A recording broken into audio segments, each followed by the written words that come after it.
2 திங்களாய் அங்கமெல்லாம் நொந்து பெற்று பையல் என்ற போதே பரிந்தெடுத்து செய்ய கைப்புறத்தில் ஏந்தி கனகமுலை தந்தாளை இனி எப்பிறப்பில் காண்பேனோ அப்படின்னு சொல்வார்.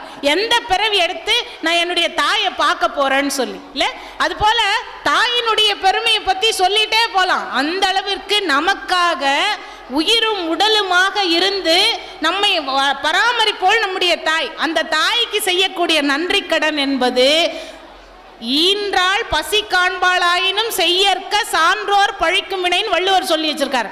தாய் பசியோட இருக்கான்னா கூட அதுக்காக நீ சான்றோர் பழிக்கக்கூடிய எந்த செயலையும் நீ செஞ்சிடக்கூடாது.